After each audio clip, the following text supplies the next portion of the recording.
शनिवासरः अथवा मङ्गलवासरः माघ शुद्ध चतुर्दशी दिनांक 4 फेब्रुवारी 2023 शरद सुदर्शन अध्याय 5 शंखं चक्रं जलैकान्दतमृतघटं चारुदोर्भिश्चतुर्भिः सूक्ष्मस्वच्छातिरुद्यांशुकपरिविलसन् मौलिमम्भोजनेत्रं कालाम्भोदोज्ज्वलाङ्गं कटितटविलसच्चारुपीताम्बराढ्यं वन्दे धन्वन्तरिं निखिलगदवनप्रौढदावाग्निलीलं प्रौढदावाग्निलीलम्।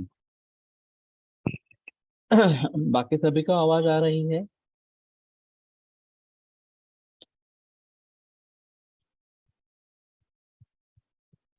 Yes sir.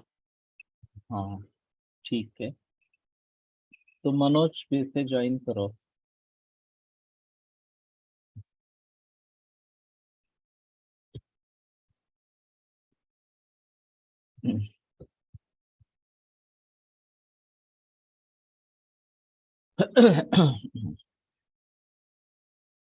ब्रह्मणो हि समारब्धाम् आत्रेयाद्येषु पूजिताम् अस्मदाचार्यपर्यन्तां वन्दे गुरुपरम्पराम् आयुर्वेदरतं वन्दे माधवाख्यं महागुरुम् आयुर्वेदामृतं सर्वं शिष्येभ्यो यः प्रदत्तवान् द्रष्टाज्ञानी दृष्टकर्मा कृतकर्मा तथैव च अध्यापकोऽभिषक्श्रेष्ठो महान् संशोधकस्तथा गुणैरेतैः समुदितैः यत् कार्यं प्रतनोति सः समृद्ध्यर्थं हि कार्यस्य वयं प्रयतामहे सरस्वत्यै नमो यस्याः प्रसादात् पुण्यकर्मभिः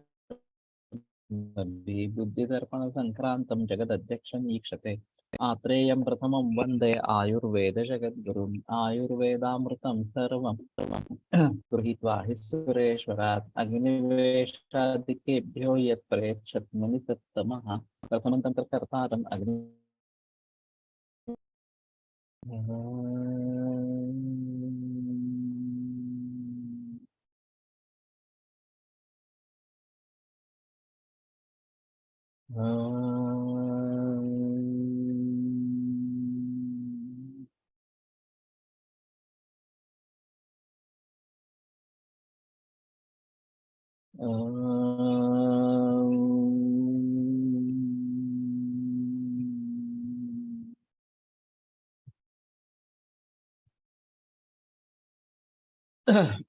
ओम शांति शांति शांति।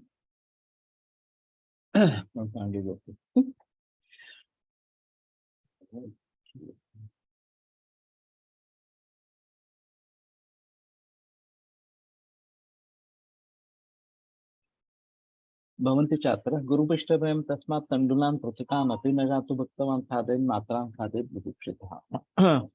ये जो मैं लोड करने की कोशिश कर रहा था वो पहले अध्याय से हट ही नहीं रहा था, 5वें अध्याय पर जा ही नहीं रहा था। इसमें काफी 5-7 मिनट चले गए।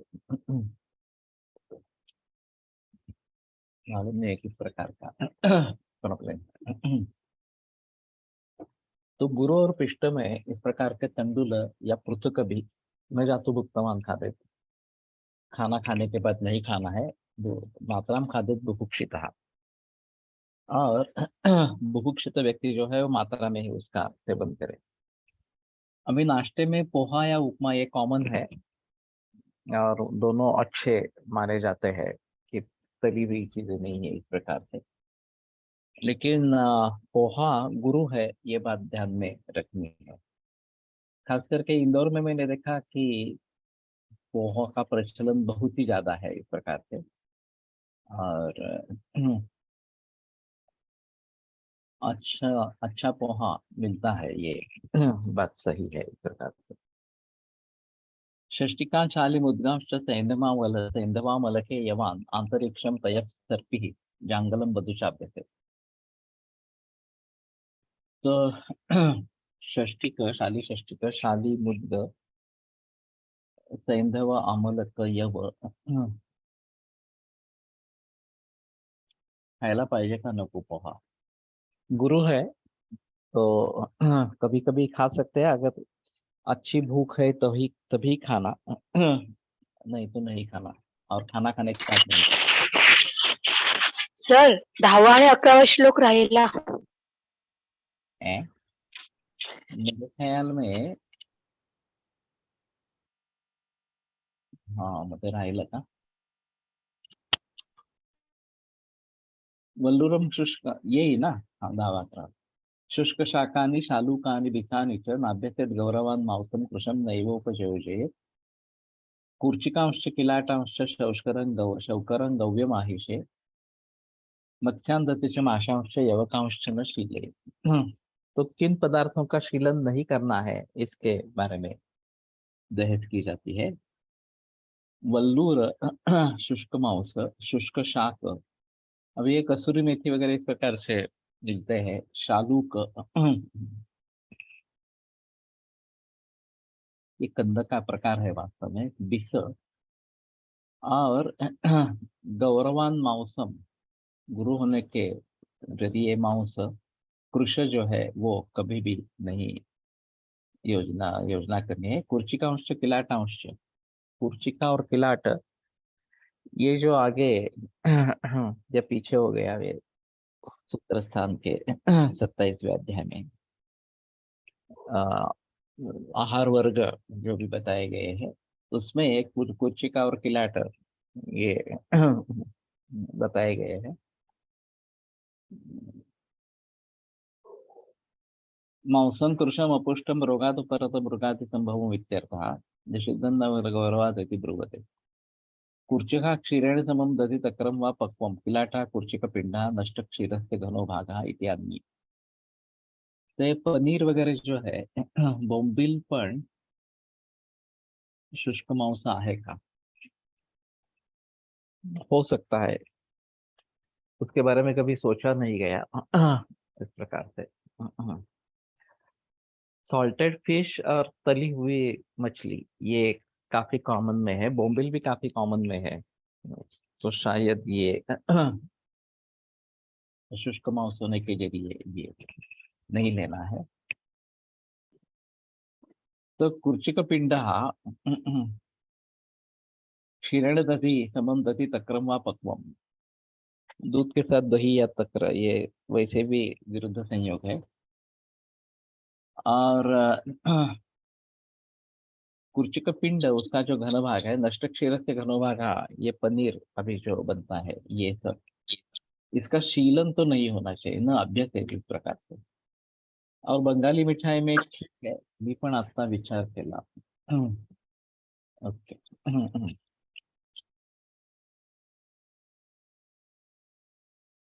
कूर्चक किलाट शौकर गव्य माहिष इस प्रकार का मांस, मत्स्यांधतिश्च माशांश यवकांश न शीले, मत्स्य दधि माश और यवक इनका शीलन नहीं करना है।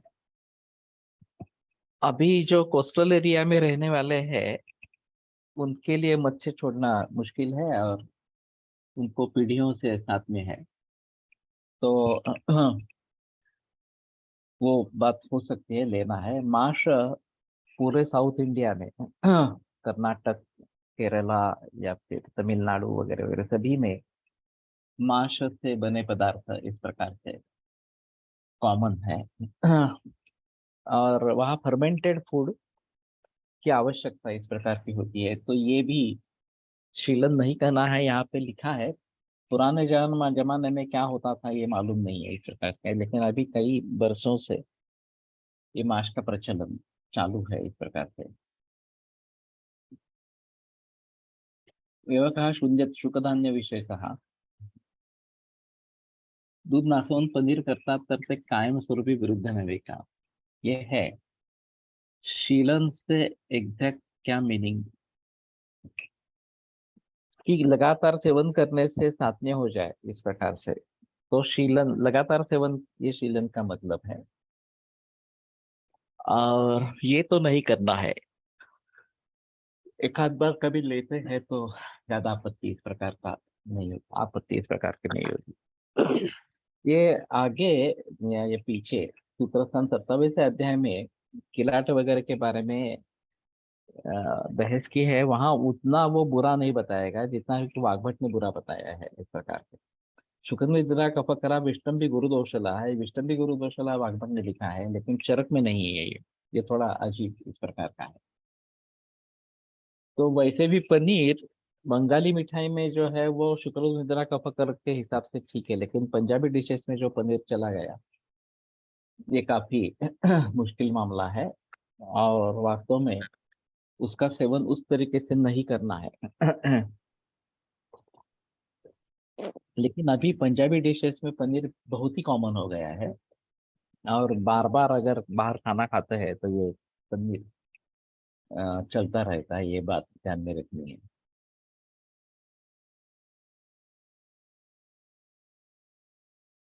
नहीं मालूम नहीं, इतना समय के लिए नेट कनेक्टिविटी अच्छी नहीं है।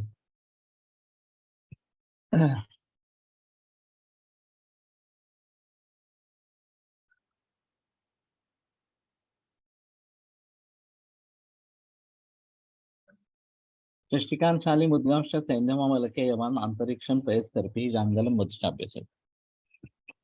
तो षष्टी क शाली मुद्ग सैंधव अमलक यव अंतरिक्ष पय, ये जैसे गुजरात वगैरह में जमा करके रखते हैं चूना और गुड़ के साथ। अभी मैंने यहाँ पे कोशिश की थी तो वो फेल हो गया था। उस आदमी का फिर से फोन आया कि अभी मुझे टेक्निक जम गया है, मैं आकर फिर से कर सकता हूँ उस प्रकार से, लेकिन हमने वहाँ पे लिफ्ट बनाई है तो अभी ये पॉसिबल नहीं है। तो लेकिन उसमें कुछ उसमें सुधार किया है ऐसा कहना है, वनस्पतियां कुछ डाली है, और ये अभी सक्सेसफुल हो रहा है इस प्रकार से। तो अंतरिक्ष पर ये एक अहम मुद्दा इस प्रकार का रहेगा। सर्पी जांगलम मधु, इनका अभ्यास करना चाहिए, इनका शीलन कर सकते हैं इस प्रकार से। तच्च नित्यम प्रयुंजित स्वास्थ्य येनानुवर्तते अजातानाम विकाराणाम अनुत्पत्ति करंचे। तो उसी का नित्य सेवन करना है कि जिससे स्वास्थ्य बना रहे, और अजात जो विकार है अभी उत्पन्न नहीं हुए हैं उनको निर्माण न करने वाला इस प्रकार का हो। तो फिलहाल उससे तकलीफ हो रही है ऐसा नहीं दिखाई देता, लेकिन शीलन उसका अगर उसका हो जाए तो ये आगे रोगों को निर्माण करता होगा। उस प्रकार के पदार्थों को, द्रव्यों को हमें नहीं लेना चाहिए ये। तो अजातानाम विकाराणाम अतुत्पत्ति करण चाहिए। जो अजात इस प्रकार के विकार है, निर्माण नहीं हुए हैं, उनको भी जो उत्पन्न नहीं करने वाला है उन्हीं का सेवन करें। और जिससे स्वास्थ्य बना रहे, पॉजिटिव निगेटिव ये बरेच वर्गात शाक वर्ज्य आहे, तर कोणत्या शाक? उसमें जो पत्र शाक के बारे में वेणुमाधव शास्त्री जी का कहना था कि ये अल्पजीवी होते हैं पत्र शाक खास करके, तो वो ताजा है तभी लेना ठीक है, नहीं तो नहीं लेना है इस प्रकार से। और कृमि के लिए ये पत्र शाक कारण हो सकते हैं, तो ये भी बताते हैं। बाकी फल शाक में जो कुष्मांड वगैरह वेली वर्ग के फल बताते हैं वो ज्यादा अच्छे बनाए बताए जाते हैं, तो उनका सेवन करते रहे ये ज्यादा बेहतर इस प्रकार का है। और वो रेफरेंस देखना पड़ेगा जहाँ पे शाक वर्जित है इस प्रकार से, तो वहाँ पे जाकर देखना पड़ेगा। अतः ऊर्ध्वं शरीरस्य कार्यम अक्षंजनादिकं स्वस्थवृत्तम प्रत्ये गुणतः संप्रवक्ष्यते। तो अब ये स्वस्थ चतुष्क है, ये 4 अध्याय जो है, 5वें अध्याय से लेकर और इसलिए अंजनादिक जो है वो अभी स्वस्थ वृत्त के हिसाब से आगे बताते हैं, गुणवत्तम प्रवक्ष्यते।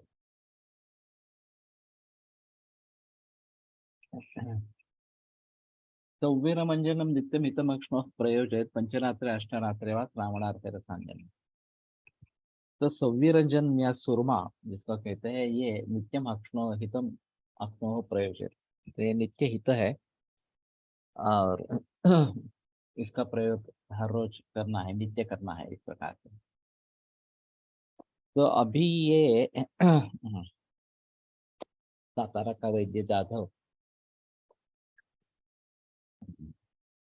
उसने वो क्लिनिक में एक प्रयोग करता रहता है और एक टैग बना है उसका। मेरे ख्याल में नितिन जाधव, मुझे याद अभी नाम नहीं याद आ रहा।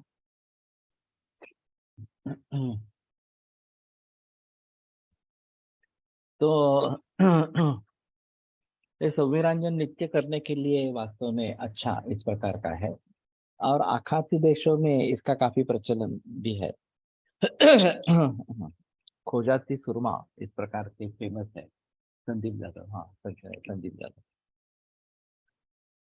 तो ये करना है। अब पंचरात्र अष्टरात्र व श्रावणार्थ रसांजन, और 5 रात में या 8 रात में एक बार रसांजन का प्रयोग नेत्र स्राव करने के लिए करें, क्योंकि उसका संबंध विशेष श्लेष्म तो भयम, ये जो बात बताई जाती है। चक्षुस्तेजोमयम तस्य विशेष श्लेष्म तो भयम तस्य श्लेष्म हरण कर्म हितम दृष्टे प्रसादन। तो ये तेजोमय है और विशेषतः श्लेष कफ से उसका भय, उसको भय है, इसलिए श्लेष्महर इस प्रकार का कर्म दृष्टि के प्रसादन के लिए हित है। दिवातन्न प्रयोक्तम नेत्रेय तीक्ष्ण अंजनम। तो दिन में ये तीक्ष्ण अंजन नहीं करना है। विवेक दुर्बला दृष्टि है आदित्यन प्राप्य सीदती। विवेक से दुर्बल हो गई दृष्टि सूर्य को पाकर उसका अवसाद हो जाता है। तस्मात् श्राव्यम दिशायान्तु ध्रुव मंजन विश्यते। तो श्राव्य मंजनम दिशा ध्रुवम दिशायामेव इष्यते। जो इस प्रकार का श्राव करने वाला अंजन है वो रात्रि में ही करना है, दिन में नहीं करना है। ये सवीरांजन दिन में कर सकते हैं। यथा कनकादीनां मलिनां विविधात्मनां दौतानां निर्मला शुद्धि तैल चैल कचादिभिः एवं नेत्रेषु मर्त्यानाम् अंजनाश्चोतनादिभिः दृष्टि निराकुला भाति निर्मले नवसिंधुवत्। तो कनक आदि मलिन हो जाते हैं विविध इस प्रकार से। दौतानाम निर्मला शुद्धि, वो धोने पर ये निर्मल हो जाते हैं, उनकी शुद्धि हो जाती है। तैल चैल कचादिभिः, तो तेल या वस्त्र इससे इनको साफ किया जाता है। एवं नेत्रेषु मर्त्यानाम अंजना श्रोतनादिभिः, तो उसी प्रकार से हनी का वापर सकाळी करू शकतो का, लेकिन हनी भी काफी श्राव करने वाला है, तीक्ष्ण है। तो मुझे लगता है कि नहीं करना है, सवीरांजन ही ठीक है, या तूप अंजन एक है अभी मिलता है, तो वो थोड़ा कम तकलीफ वाला है, उससे भी स्राव होता है लेकिन कम स्राव होता है। रसांजन से काफी ज्यादा स्राव होता है, और रसांजन खुद को ही बनाना बेहतर ऑप्शन है, या संदीप जाधव को भी मिलता है मेरे ख्याल में। तो अंजन अश्वतन वगैरह से नेत्र नेत्र में दृष्टि निराकुला भाति निर्मले नभसी इंदुवत। तो निर्बल इस प्रकार के गगन में, आकाश में जैसे चंद्र शोभिवंत होता है, इस प्रकार की दृष्टि निराकुला इस प्रकार के शोभिवंत होती है।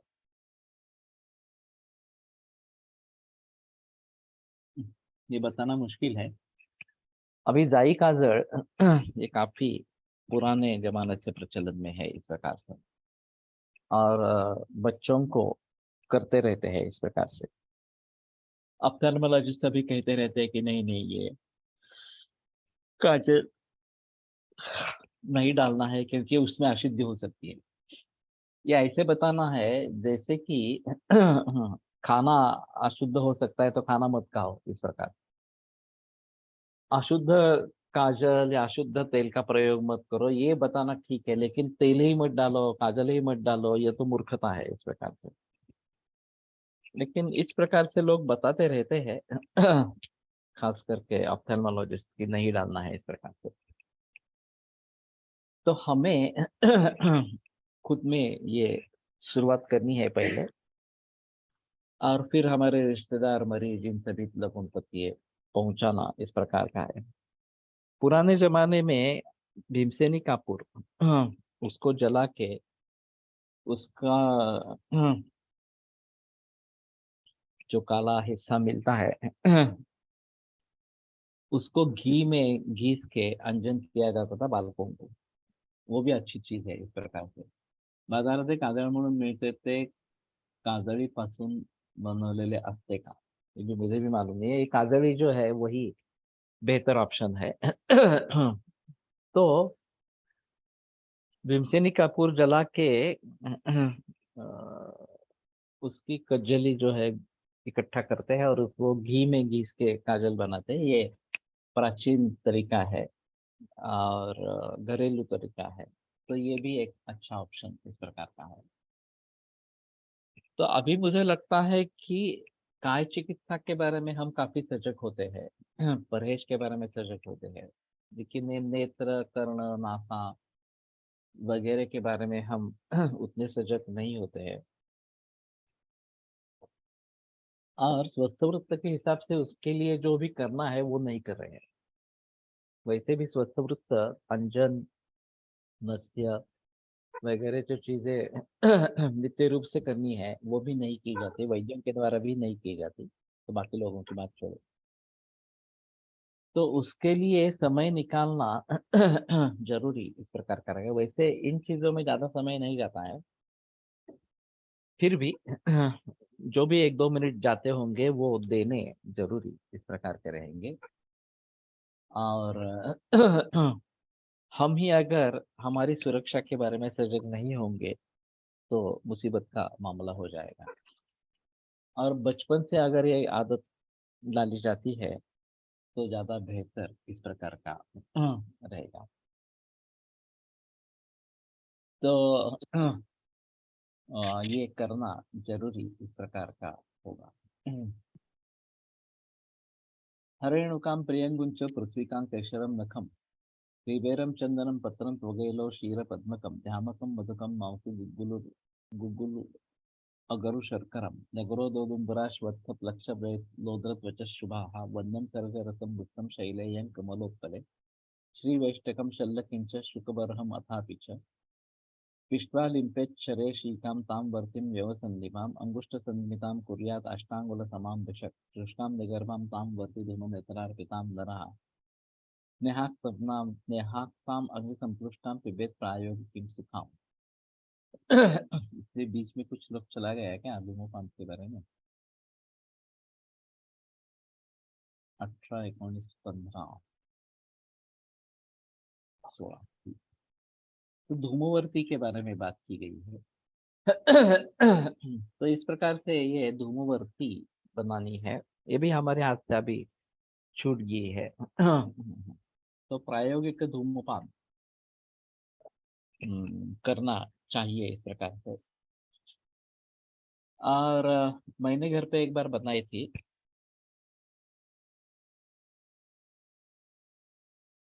कथकारी वस्तीत कातकरी वस्तीत जाते ना तेथे कावळ्याच्या अंड्यापासून काजळ बनवले पूर्वी असे सांगितले।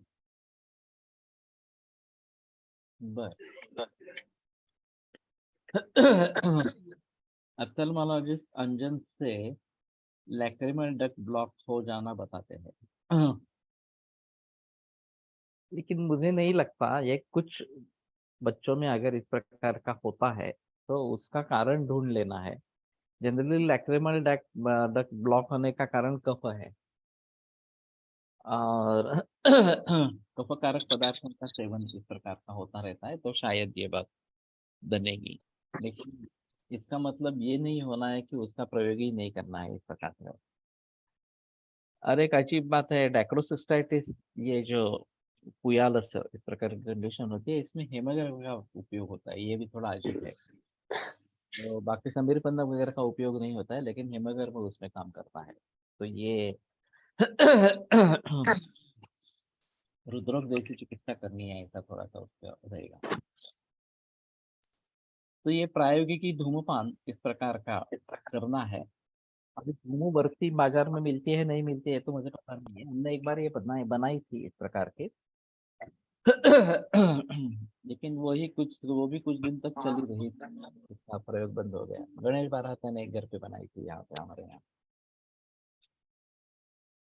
तो बेटर ऑप्शन है कि ये प्रचलन में लाइए फिर से इस प्रकार से। वसाकृत मधुच्छिद्र युक्ति युक्तेर वरौषधि वर्तिम मधुरकैः कृत्वा स्नेहिकीं धूममाचरे। एक स्नेहिक धूमपान है।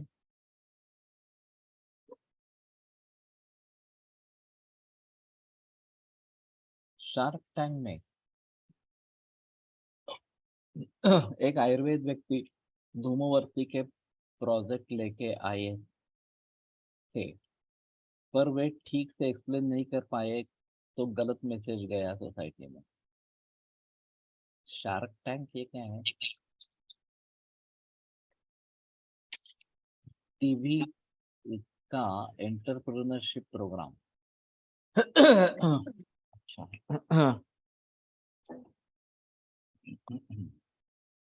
तो उसने धूमवर्ती के बारे में बताया था। ठीक है, तो मेरे कहने का तात्पर्य अर्थ ये है कि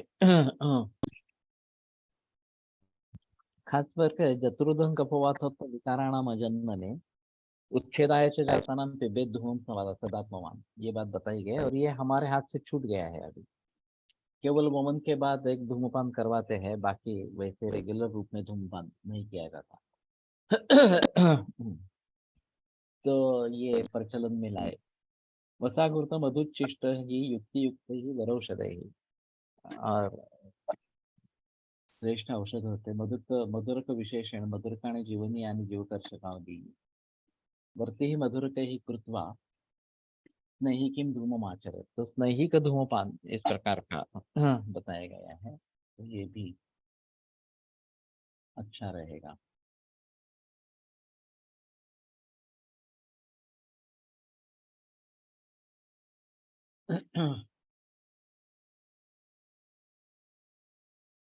श्वेता ज्योतिष्मती चैव हरितालम मनशिला गंधाशागुरु प्रसाद्या धूमम बूध विरेचन।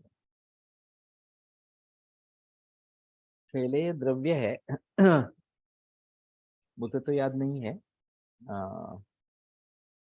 किसी को पता हो तो बता दे। दगड़ फूल हो सकता है, लेकिन मुझे पक्का नहीं पता।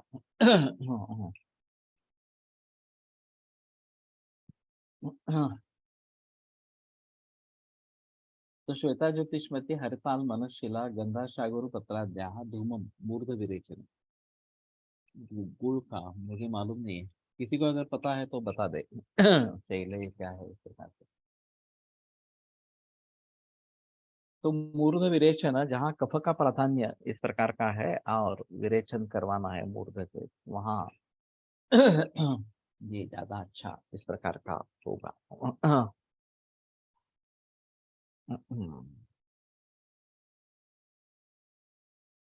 अभी ब्रेन ट्यूमर्स के काफी मरीज है। अभी भी एक लड़की एडमिट है पुनर्वसु में, 9 वर्ष की है, ब्रेन स्टेम ग्लायोमा इस प्रकार का है। तो काफी मुश्किल मामला है। नस्य का तो हम प्रयोग करते हैं, लेकिन धूमपान नहीं करते हैं। ये अभी याद आया कि हम शिलाजित से नहीं, शिलाजित तो नहीं है।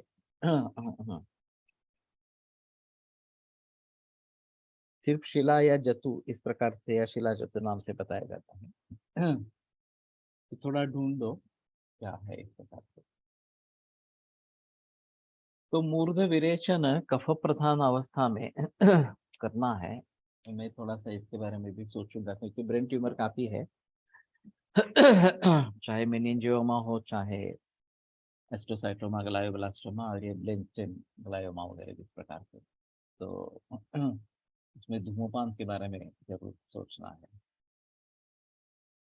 गर्वं शिरस शूलं पीनस अर्धावो भेदक करणाक्ष शूलं कासश्च इक्का श्वासो गलग्रह दंत दौर्बल्यम आसावः श्रोत्र घ्राणाक्ष दोषजः ऊतिर्घ्राणास्य गंधश्च दंतशूलम अरोचकः हनुमन्याग्रह कंडुः कृमयः पाण्डुका मुखे है। श्लेष्म प्रसेको वैश्वर्यं गलशुण्ठिपचिव्विका खालित्यं कुञ्जरत्वञ्च केशानां पतनं तथा क्षवयतुश्चाति तन्द्रा च बुद्धिर्मोहोति निद्रता धूमपानात् प्रशाम्यन्ति बलम भवति चातिकम। तो फलश्रुति काफी वाइड है धूमपान की। जतुर्धन कफवातोत्थ विकाराणाम अनजन्मने, तो ये काफी विकार है कि जो निर्माण होते रहते हैं। कफवातोत्थ इस प्रकार से, और उनसे बचने के लिए ये उसको ठीक कर सकती है। शैलेय इस Parmelia perlata mixture of algae and fungi। अरे बाप, दगड़ फूल। तो मुझे लगा था दगड़ फूल होगा इस प्रकार से। ये मसालों में प्रयोग करते रहते हैं इसका।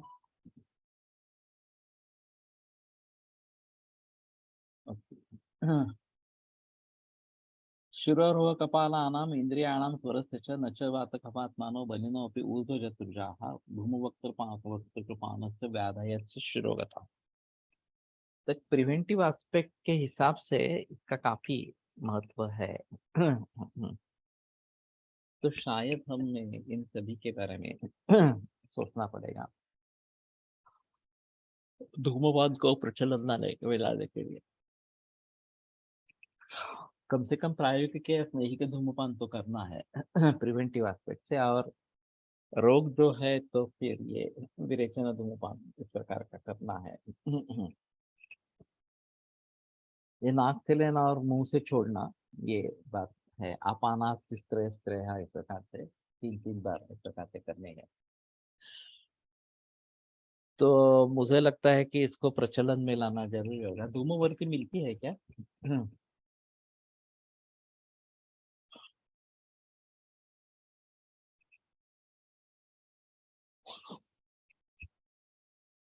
कंपनियों की किसी की।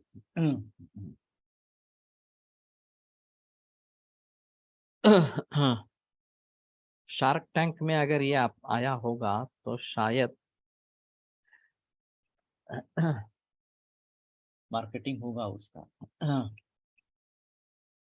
है मार्केट में। ओके, तो उसको लाकर पहले करके देखेंगे। ये घुर्ताक्त करके करनी है। चिली में वैसे मिलती है मुझे, मेरे ख्याल में मैं मलेशिया में गया था, वहां मुझे चिरुट जिसको बोलते हैं आसानी से मिल गया था। और ये एक थोड़ा आसान तरीका होगा धूम्रपान करने का इस प्रकार का। तो शायद उन सभी के बारे में थोड़ा सोचें। अभी नाम याद नहीं आ रहा, याद आने पर ये में पोस्ट करती हूँ। ठीक है। तो वातकफात में बलिना इस प्रकार के ऊर्ध्वकृत जो रोग है धूमवक्त्रपानस्य न स्युः व्याधयः शिरोगताः। तो ये अभी दूसरी बात मुझे याद आ रही है कि केमोथेरेपी का परिणाम ब्रेन पे होता रहता है और फिर ब्रेन मेटास्टेसिस हो जाता है। न्यूरोकेम करके एक नया साइंस उभर आ रहा है इस प्रकार से,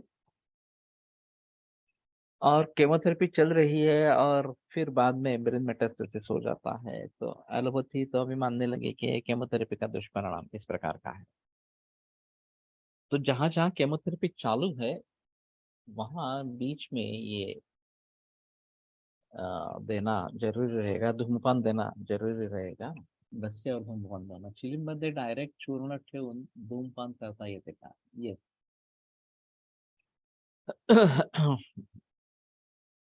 उसको सिलगाना पड़ता है और फिर धूम डायरेक्टली ले सकते हैं उस प्रकार से।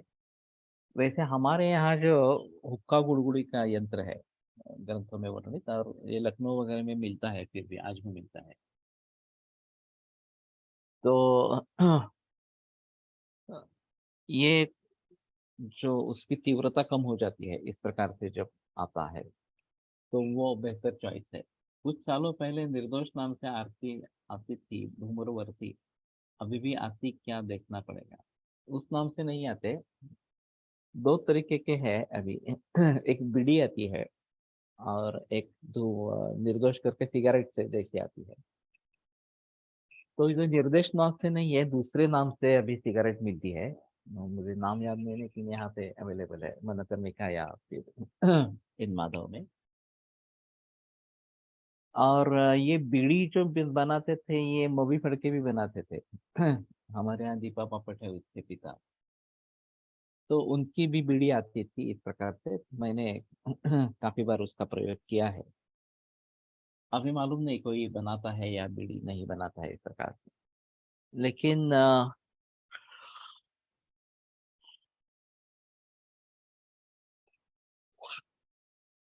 इसको ले सकते हैं। सिगरेट में फिल्टर जो होता है वो थोड़ा अच्छा इस प्रकार का रहेगा। और हानि उससे नहीं होगी।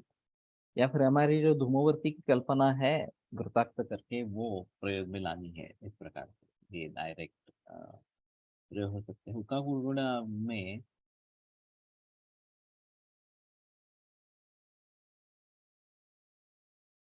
आने वाला धूम मॉइस्ट होके आता है, चिलिम में ड्राय। हाँ, बीच में पानी का भी उसमें है इस प्रकार का। केमोमध्ये धूमपान दिले तर वृक्ष वाढेल आणि विष मद धूमपान निषेध विषामध्ये धूमपान निषेध आला आहे बहुतेक। धूमाने कफ शोष होतो, सही है।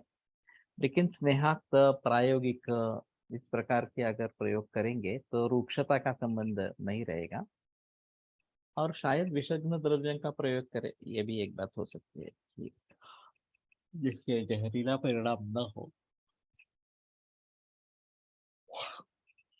लेकिन अगर ब्रेन मेटास्टेसिस नहीं होगा तो अच्छी बात इस प्रकार की रहेगी। तो इन सभी के बारे में थोड़ा सोचना पड़ेगा। तो ये भी हमारे हाथ से छूट गया है। जैसे अंजन भी नहीं कर रहे हैं हम सब, वीरांजन मेरे भी घर पे है लेकिन मैं नहीं कर रहा हूँ। तो मैं सोचता हूँ उसके बारे में, करने के बारे में। और धूमपान के बारे में भी सोचेंगे, ज्यादा अच्छा रहेगा।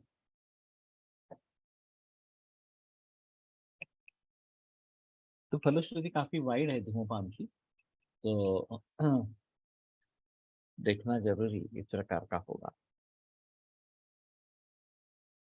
प्रयोगपाने तस्याष्टौ कालाः संपरिकीर्तिताः वातश्लेषो समुत्क्लेशः कालेषु ही लक्ष्यते। तो 8 काल बताए गए, ये तो काफी मुश्किल मामला है कि 8 बार इस प्रकार से करना है। तो वीरांजन कुठे मिले? संदीप जाधव से कांटेक्ट करो। उसके पास तो है, डेफिनेटली है।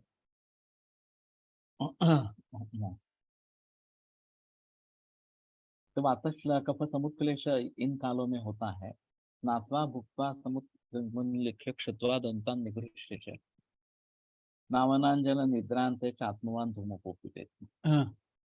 मेरे ख्याल में कोई अगर तो संदीप का नंबर जीएसवीसी में शेयर कर देगा तो अच्छा इस प्रकार का रहेगा। खोजाते सुरमा मनकर्णिका मध्ये आहे। ये काफी फेमस है, खास खास करके आखाती देशों में फेमस है और बहुत सारे लोग प्रयोग करते हैं। लेकिन ये उसने खुद बनाया है तो बेटर ऑप्शन इस प्रकार का रहेगा। जीएसपीसी मध्ये आहे, ओके। नंबर शेयर, तो ठीक है। अगर वो जीएसपीसी में है तो नंबर मिल जाएगा इस प्रकार से। प्रवीण भट्ट ने भी नंबर शेयर किया है। स्नात्वा भुक्त्वा समूल लिखक श्रुत्वा दंतान निगृह्य च। तो स्नान करने के बाद, खाना खाने के बाद, उल्टी होने के बाद, भूख लगने पर दंतान निगृह्य च, और दंत मंजन करने के बाद, नावन अंजन निद्रांत, नावन अंजन और निद्रा के बाद आत्मवान धूमपो भवेत। तो धूमपान करना है तो कम से कम दिन में एक बार तो शुरू करेंगे, बाकी इतनी बार हो सकता है तो कोशिश करेंगे। तथा वात कफात मानव न भवन्ति ऊर्ध्व चतुर्जाः रोगाः तस्य च पेयास्यो आपानाः स्त्रीः त्रयः। तो वात कफात में इस प्रकार के बीमारियां उसको नहीं होते, रोग नहीं होते हैं ऊर्ध्व चतुर्ज कहने तरीके जो है। और आपानाः त्रयः, आपान जो है वो तीन तीन तीन तीन तीन बार इस प्रकार।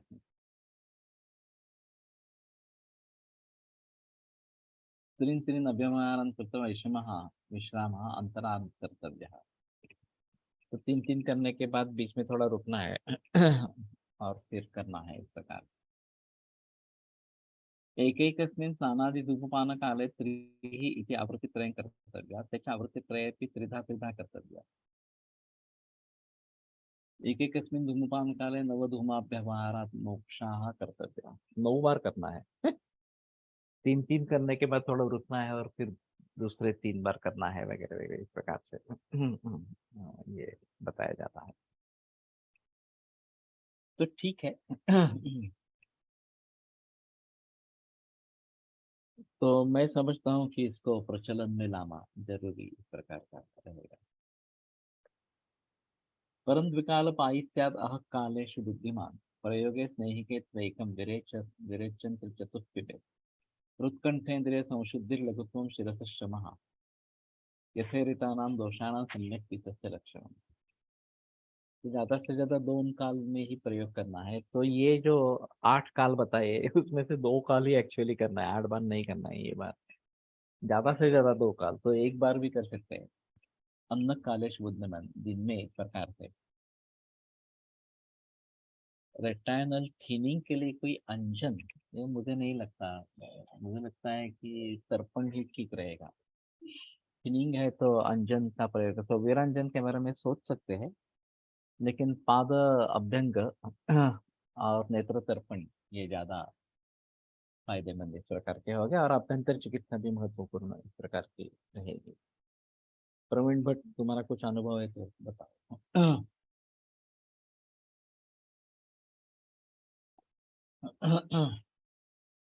प्रयोग है स्नेही के तो एकम, स्नेह का तो एक ही करना है। विरेचन त्रिचतुष्पिबे, विरेचन जो करना है 3-4 बार करना है।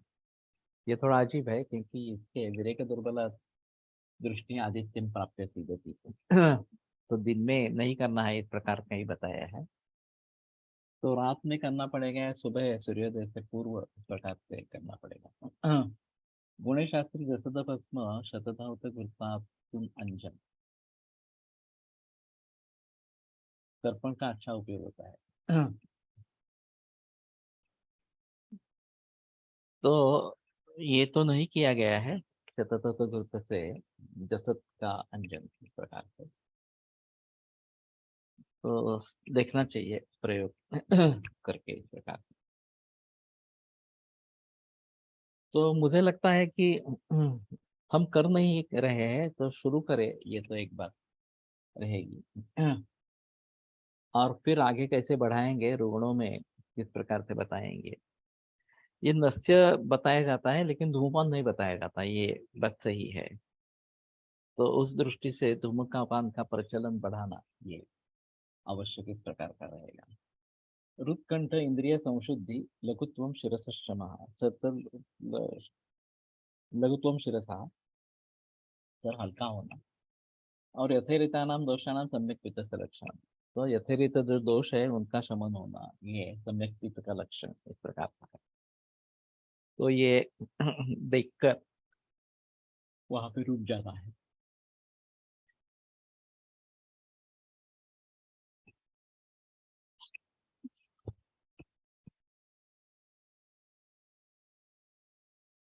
बाधिन्यम आंध्यम ऊकत्वम रक्तपित्तम शिरोभ्रमम अकाले छाती पित्तश्च धूमक कुर्यात उपद्रव।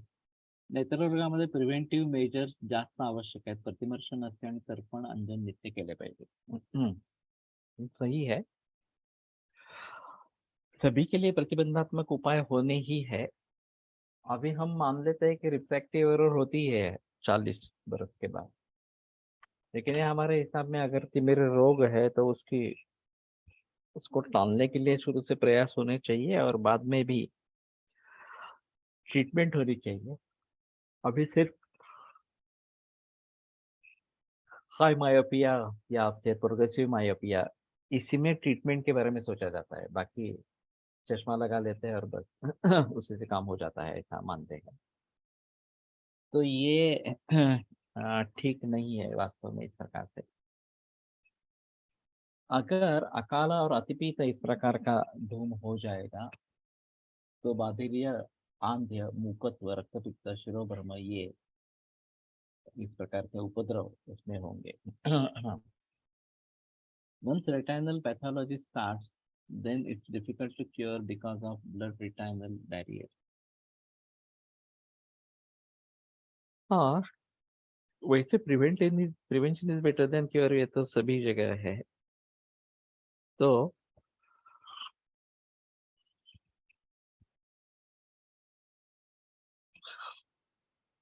इसके बारे में सजग होना और ये सभी बातें करते रहना ये आवश्यक इस प्रकार का होगा. तत्रैष्टं सर्पिषपानम नावनाम जन तर्पणम. तो उपद्रव होते हैं तो उसके लिए घृतपान, नावन, अंजन, तर्पण ये करना है. स्नेहिकम धूमजय दोषे वायु पित्तानुभव यदि शीतम तो रक्त पित्ते श्लेष्म पित्ते विरुक्ष. तो वायु अगर पित्तानुग है तो स्नेहिक इस प्रकार का स्नेह धूम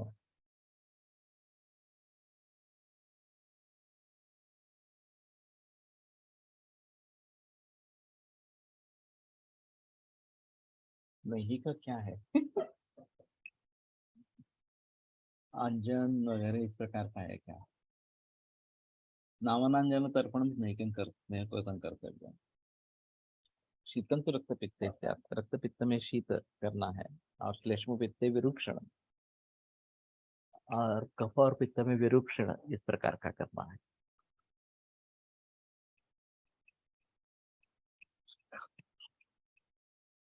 अभी ये जो रेटाइनल हिमरेज होता है, society should be made aware of घृतपान. It's good to maintain eye health and agni too. ये सही है. मैं अहमदाबाद में था, एक जैन देरासर में एक जैन साधु थे. आईएमबिल करते थे बार बार, और उनका कहना था कि जब आईएमबिल करते हैं 5-10 दिन का, महीने का वगैरह इस प्रकार से, तो आंखों की शक्ति क्षीण हो जाती थी, देखना कम हो जाता था.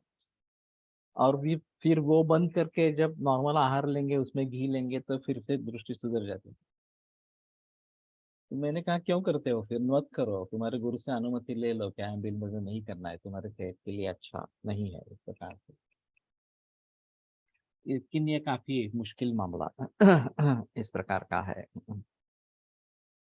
लेकिन इस प्रकार का अगर अनुभव है तो हमें ये तो टालना ही है, ये बेटर ऑप्शन है. मैंने एक दूसरा भी सुझाव दिया था कि जब कोई व्यक्ति दीक्षा लेने के बारे में सोचता है तो उसमें 2-3-4 बरस चले जाते हैं दीक्षा संपन्न होने तक इस प्रकार से, क्योंकि वो गुरु जज करते रहते हैं कि सच्ची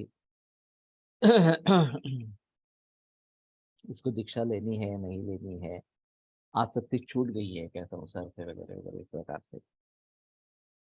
तो उस समय में हम पंचकर्म जरूर करवा सकते हैं और खाने पीने के बारे में जरूर जानकारी दे सकते हैं. खाना पीना अच्छा रहे, रसायन चिकित्सा करें, ताकि जब दीक्षा ली जाए तो काफी निर्बंध उसके ऊपर आ जाते हैं, तो फिर स्वास्थ्य बना रहे, इस हिसाब से ये अच्छा इस प्रकार का रहेगा. इसका बड़ा समारोह होता है दीक्षा विधि का इस प्रकार का, और काफी पैसा खर्च होता है. इसका मिथुन का कहना था कि शादी से भी ज्यादा खर्चा होता है दीक्षा में इस प्रकार. लेकिन वो खर्चा करे न करे अलग बात है, लेकिन उससे पहले इस प्रकार से अगर शिक्षा उसको मिलती है कि क्या करना है, क्या चाहिए, क्या गलत है इस प्रकार से. मेरा एक सुझाव ऐसा भी था कि सभी साधु संन्यासियों को स्वस्थ वृत्त पढ़ाया जाए ताकि वो खुद अपने बारे में सोचे, और वो प्रचार प्रसार करेंगे तो उनको जो भिक्षा आती है वो अच्छी आएगी, इनका स्वास्थ्य बना रहेगा और समाज का भी स्वास्थ्य सुधरेगा. जैन समाज का स्वास्थ्य सुधरेगा जिनके घर से भिक्षा आती है इनका, क्योंकि लोगों में मालूम ही नहीं है, इतना सारा पैसा होता है इनके पास में और खर्च करने की भी मानसिकता होती है खासकर साधु संन्यासियों के लिए. लेकिन फिर भी क्या खर्च करना है, सादा अन्न दे देंगे ये तो ठीक है, लेकिन अभी का अन्न भी जहरीला है ये भी पता नहीं है. तो इनसे अगर उत्तेजना मिलती है नैसर्गिक खेती के लिए या सेंद्रीय खेती के लिए तो ज़्यादा अच्छा इस प्रकार का रहेगा। और समाज में परिवर्तन आने लगेगा, खेती को बढ़ावा इस प्रकार का मिलेगा और सभी का स्वास्थ्य सुधरेगा। जो जैन अपने घर में ये खाना आरंभ करेंगे सेंद्रीय या नैसर्गिक इस प्रकार का, उनके यहाँ से जो भिक्षा जाएगी उससे जो साधु सन्यासी है वो भी उनका भी स्वास्थ्य बना रहेगा और इनके घर वालों का भी स्वास्थ्य बनता रहेगा। यही सुझाव मैंने इस्कॉन में भी दिया था। लेकिन शायद ये अध्यात्म में रुचि रखने वाले स्वास्थ्य के बारे में सजग नहीं है। तो शरीर माध्यम खलु धर्म साधनम, शरीर ही धर्म का पहला साधन इस प्रकार का है और धर्म साधन वही है वास्तव में। तो स्वास्थ्य बना रहे तो अध्यात्म में उन्नति कर सकते हैं, ये बात भूल जाते हैं इस प्रकार से। तो इसके बारे में जरूर सोचना पड़ेगा और लोगों तक ये बात पहुंचानी पड़ेगी। ठीक है, आज रुकते हैं। गुरुकुल शुरू हो गया कल याद करके शुरुआत हो गई है।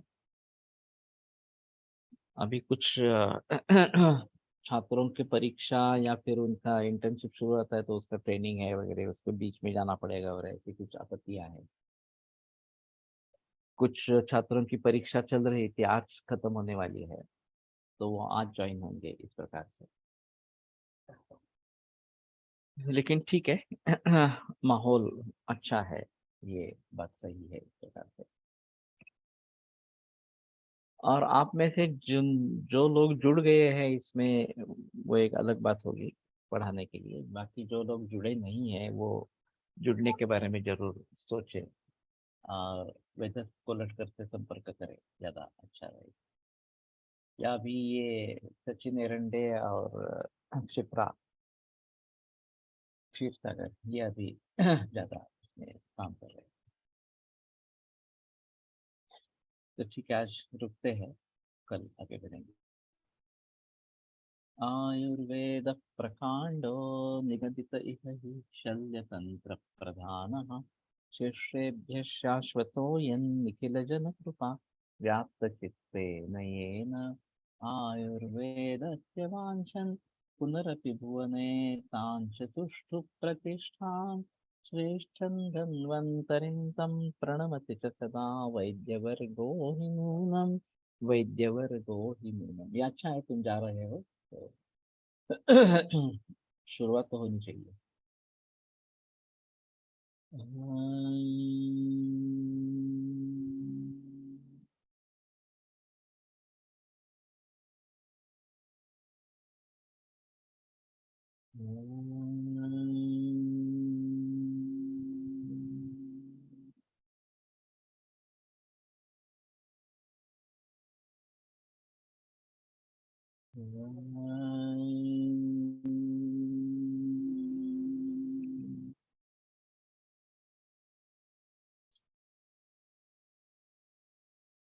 ओम शांति शांति शांति। विरम्य से व्याख्यान में करा सोमवासरे पुनरति।